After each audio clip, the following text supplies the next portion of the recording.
Bienvenidos, hoy vamos a hacer la instalación de nuestra tertulia Boyacenses Verde. Va a ser un espacio de ideas, va a ser un espacio de lúdica, de cultura, para volvernos personas integrales en los conocimientos. Una felicitación en primera instancia a los jóvenes que empiezan a organizar estos eventos. Yo creo que si tuviéramos que hablar de participación, el primer elemento es el educativo.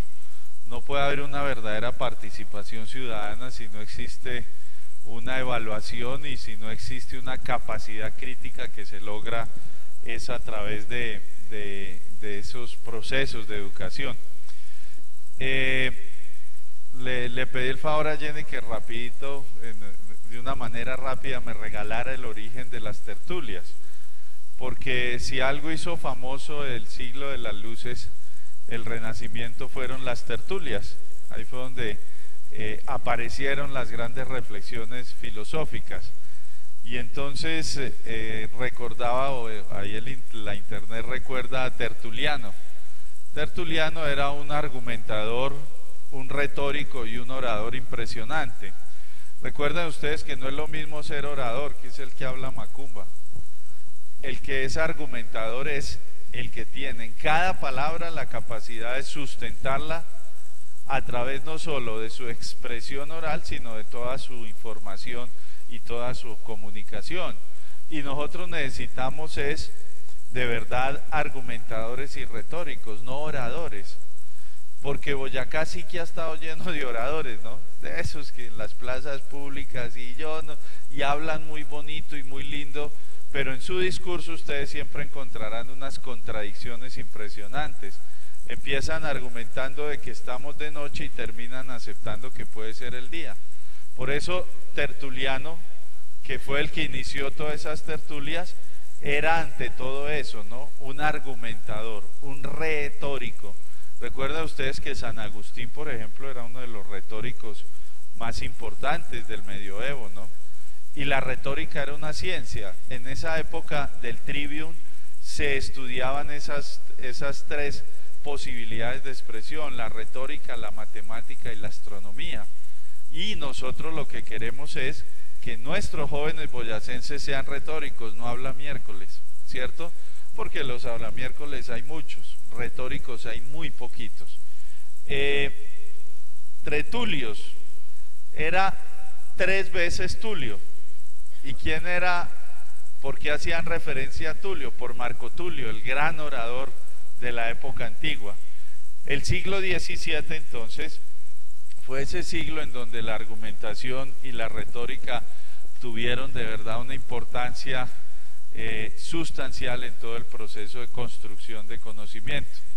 Miren, el concepto de democracia es quizá el concepto que más ha sido estudiado en toda la historia de la filosofía política. Es un concepto que desde Sócrates, Platón, Aristóteles, que fueron los que sustancialmente dieron toda la base para la filosofía occidental, estaban construyendo. Es más, en la filosofía oriental, profe, también se hablaba del concepto de democracia, y se hablaba como un proceso que siempre está en continua construcción. La democracia no es algo acabado en ningún lugar del mundo. Si uno se preguntara cuál es la democracia más perfecta en el mundo contemporáneo, pues uno podría decir, por colocar algún ejemplo, Suiza, en donde todos los servicios públicos básicos están satisfechos, en donde hay un gobierno corporativo, no de un solo presidente, sino de varios que se alternan para gobernar, en donde todavía existe una democracia directa, en donde los cantones, las personas votan directamente por las obras y se hacen, en donde hay riqueza, pero Suiza tiene el más alto grado de índices del mundo, de suicidios del mundo.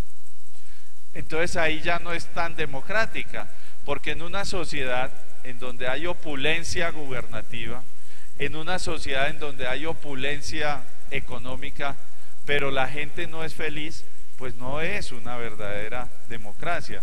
Por eso la democracia siempre será un proceso en construcción. Y como lo dice o lo decía el maestro Bobbio, no es la mejor forma de gobierno, pero es la mejor que conocemos. Hasta ahora el ser humano no ha sido capaz de inventar otras formas más perfectas de cómo gobernarnos. Y entonces, ¿qué planteaban los griegos de la democracia? Recuerden ustedes que ellos decían que la democracia era demos kratos, ¿cierto? Poder del pueblo. Y así se nos vendió siempre esa idea de que la democracia era el poder del pueblo, pero nunca ha sido así. En la Grecia antigua no votaban ni las mujeres, ni los esclavos, ni los que no tenían la capacidad de poseer unas grandes propiedades. La democracia pertenecía a una élite, y entonces nunca fue el poder del pueblo, y menos hoy. Si ustedes descomponen bien esa construcción, esa definición, pueden hacer un ejercicio muy fácil. ¿Qué es pueblo? Pueblo se supone que somos los habitantes del territorio colombiano, ¿cierto? Entonces se supone que si aquí hay una democracia, el poder es de todos los habitantes de Colombia. Este es un ejercicio que hace Giovanni Sartori en uno de los libros más hermosos que hay sobre democracia, que se llama ¿Qué es la democracia? Y entonces él dice, bueno, los 24 millones, los 44, 43 millones de colombianos, ¿tenemos poder? No. Porque ¿qué es el poder? Es la capacidad que yo tengo de lograr un fin. Y entonces la pregunta es, para hacerla más fácil, ¿los 44 millones de colombianos tienen poder de construir su propia vida, su propio bienestar, de en determinado momento lograr a través de los servicios públicos la satisfacción de sus intereses? No, porque el poder en una democracia se da a través de la capacidad que yo tengo de decidir a través de una herramienta que inventó la democracia también y que se llama el voto. Y entonces empiezan ustedes, ¿cuántos están capacitados para votar? Yo creo que unos, ¿qué? 17 millones en Colombia. ¿Cuánto?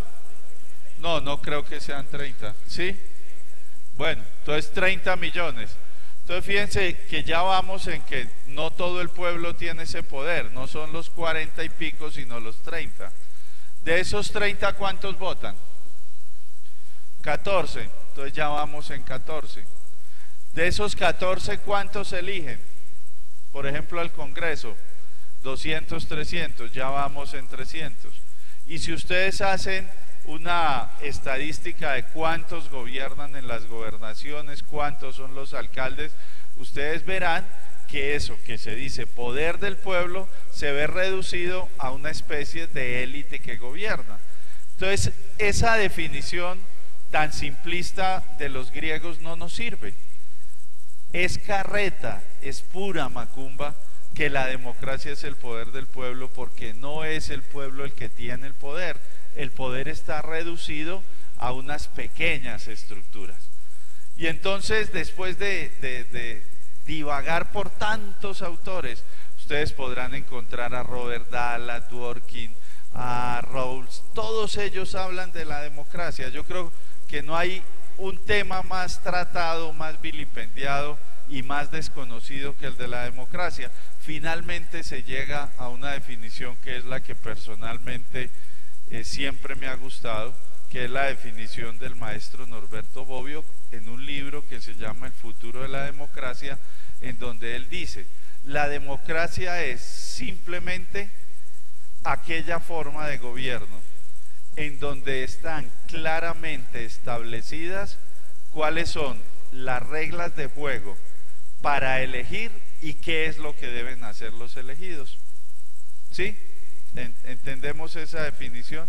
Entonces Bobbio dice, en una forma de gobierno en donde las normas sean absolutamente claras de cómo elegimos y qué es lo que deben hacer los elegidos, ahí hay democracia.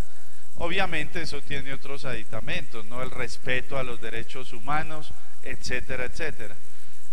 Eso es democracia. Yo creo que hoy podríamos en determinado momento discutir aquí qué entendemos todos y cada uno de nosotros por democracia. ¿de acuerdo? Porque a veces es una palabra muy cacareada, ¿no? Hasta en la casa a uno le dicen, es que usted es poco democrático, y uno dirá, pero bueno, ¿por qué no? Entonces discutamos hoy qué es democracia, coloquemos esos tres elementos vitales. Uno, que la democracia es un sueño, es un anhelo, es una construcción inacabada, es decir, no existe por ahora en la historia de las civilizaciones que yo conozca una verdadera democracia. Ese es un proceso de construcción. Uno. Dos, tengamos en cuenta que hay una definición base, que es la de las reglas de juego de maestro Bobbio. Y tres, entonces miremos a ver si entre nosotros podemos construir un concepto de democracia. Seríamos pues geniales, ¿no? Que en la primera tertulia nosotros ya pudiéramos construir un concepto autónomo de democracia, pero de todo se da en la viña del Señor, ¿sí o no, señorita? Eso es. Entonces podemos en determinado momento empezar a discutir sobre eso, sobre qué entendemos nosotros por democracia.